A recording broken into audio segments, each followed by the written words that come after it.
Hey everyone, this is Mike, and today we're going to be talking a little bit about Dancer, the job that a lot of people expected to be our fourth healer, a melee healer focused around buffing the raid through dances quite a bit, but it ended up being our third ranged instead, which in the long run I think was a pretty good decision on Square Enix's department, because we already have 3 healers, we only had 2 ranged physicals, and the healer balance back in Stormblood wasn't all that amazing, so it was a pretty good idea to focus on balancing what was already there, rather than throwing a fourth healer in the mix as well. Now, when it comes down to Dancer being added to the game, why do I think it is good? What did it bring to the table as well? Because Dancer is a very unique job, both in the way that it plays as well as in the way that it provides damage to the raid as well. So basically going to be talking about those things today. Well, first of all, let's take a look at what we have on offer in the ranged physical DPS role right now. So basically we have 3 very distinct playstyles, both when it comes down to how much randomness do you want in your rotation, but also what do you want from your job as well. Do you just want high personal DPS?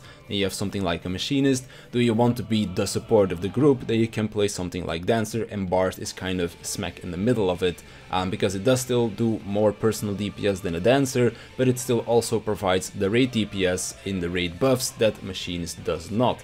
And then when it comes down to the randomness of the rotation, you also still have kind of the same thing.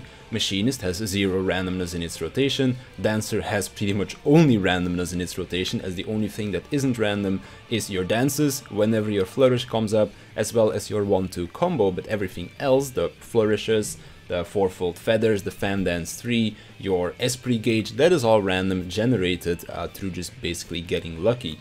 And then we have Bard that's kind of again in the middle of it. You do have a flow that you follow with your rotation, going through all of your different songs, but your songs still generate procs for you, which are random when they will occur, because there's only like, what is it, a 35% chance or something per dot that you have on the target that a proc will occur.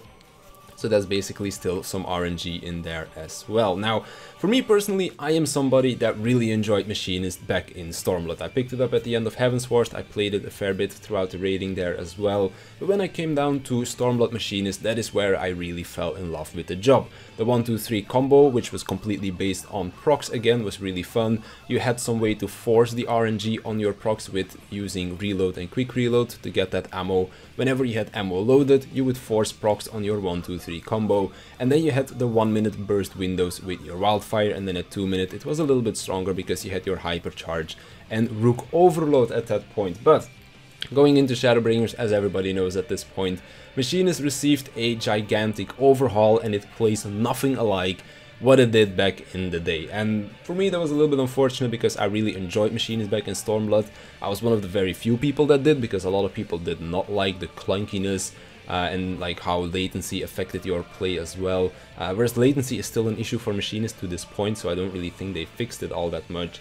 But playstyle wise, Machinist changed a whole bunch, taking out all of the RNG aspects of the job, as well as a couple of other things. Now, going into what Dancer is at the moment, it is actually kind of what I was missing from Machinist right now, because you still have a lot of proc-based gameplay. You have your 1-2 combo, which is set in stone, but both of these actions can proc a flourish. Those flourishes can give you then those 4-fold feathers, and then the fan dances can give you the fan dance 3, but if you get very unlucky with your RNG, you still have that flourish button that you can press once a minute that will grant you all of your procs, both melee as well as your AoE procs. Not melee procs, but your single target as well as your AoE procs, as well as the fan dance 3, and that offers still a little bit of guaranteed things in your RNG rotation, so to speak, that you still get to use those abilities anyways. Now, this makes it so that Dancer actually has a pretty interesting gameplay style as well, because it is the only ranged that actually needs to get close to the boss in order to do certain abilities. Like, for example, when you use that flourish, you're going to be getting your 2 AoE procs as well, which are AoEs that exist around yourself, around your character. So you have to make sure you get close enough to the boss in order to be able to hit them. Both of your dances, standard step and technical step, also are an AoE originating from your character, so you have to make sure that you're in range of the boss or whatever else you're trying to hit, in order to make sure that your dances as well as those AoE flourishes hit every target. So that's something that I thought was pretty cool, that you have to kind of get in range. As a ranged physical, that usually are the jobs that allow you to basically have free reign of movement, because you don't have cost bars and you also don't have melee ranged abilities. So that's why I think Dancer was pretty cool. Now when it comes down to the dances themselves, I also thought they were really well designed, because at first when they said, yeah, it's going to be a dancing job that is going to be buffing the party, but as you are dancing you're not going to be doing damage. So it looked kind of weird at first, but then when we finally saw the video of, or well, the live stream of Yoshi P playing it on stream right before Shadowbringers came out, I was like, oh, this is actually a pretty cool concept. Then when we finally got our hands on Dancer itself, it just plays really well, and the dancers just feel very natural. And later down the line in 5.1, they also kind of used this dancing system to rework Ninja with the mudras in the way that they are right now with their mudra/ninjutsu abilities. Which again, I really like the Ninja rework as well. So I think that the concept behind Dancer was really well when it came down to its playstyle. I like some RNG in my rotations.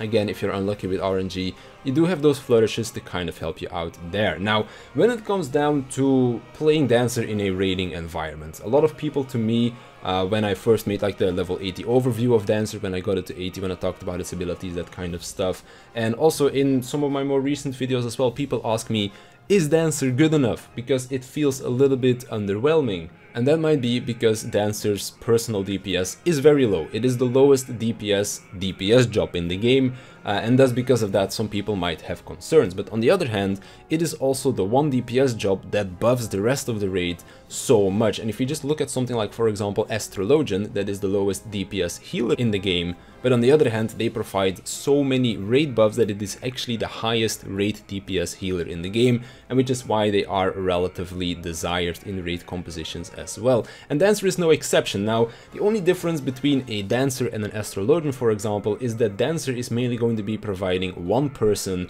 with a lot of DPS buffs, and that is usually going to be the best player in your party, preferably a selfish DPS like something like a Samurai, a Black Mage, Summoner is also a really good one.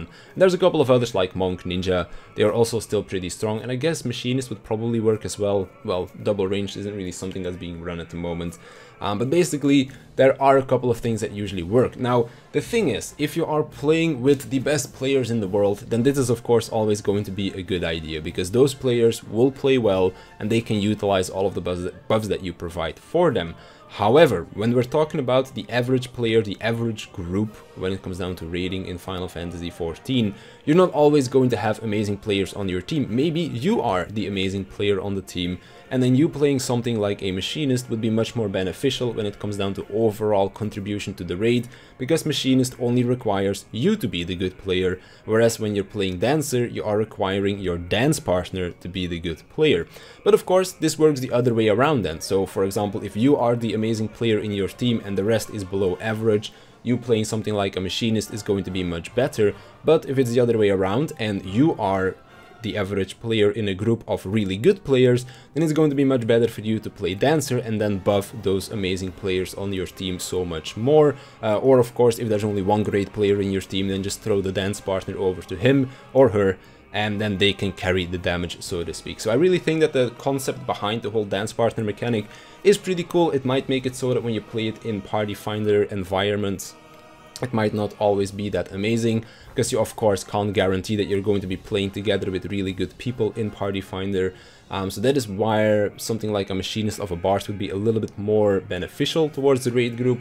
But all in all, if we're just going from a perfect like environment, so to speak, Dancer is a pretty cool job. It is something that we didn't really have yet in the game, both when it came down to playstyle because of how the dances work and that kind of stuff, and then also with the dance partner buff. I think it was a really cool addition to the game itself. Again, as I said, I really missed the old Machinist from back in not Heavensward, from back in Stormblood, where you had a relatively RNG heavy rotation and then all of your cool strict usages of your reload, quick reload, to make it so that your 1 minute burst window would stay strong, where we have right now Dancer, where we have that RNG a little bit back again with the flourishes, with the flourish skill itself to basically guarantee yourself that that RNG, and then we have those fourfold feathers that we can stack up, that Esprit gauge that we can kind of keep track of as well, and try to pull those resources into our 1 minute burst window. And then of course, once we do reach 2 minutes, that's where we have our technical step, that's where we'll have all of our abilities available to us again, that's where we're going to be able to do all of that big damage. So it's really fun to play. Very unique playstyle as well, definitely recommend people to check it out. It's also my favorite job to play in dungeons when it comes down to playing a DPS, because the AoE rotation of Dancer is exactly the same as the single target rotation, meaning it's a lot of fun. And it also does a lot of AoE damage as well, in dungeons specifically. So very fun to play for that, but even when it comes down to just a raid environment, it's just incredibly fun to just be able to buff one person quite a bit, especially if that one person is a really good player as well. But that's kind of gonna be it for this video. I want to thank you for watching, I want to thank my patrons for supporting me, and I'll see you in the next one.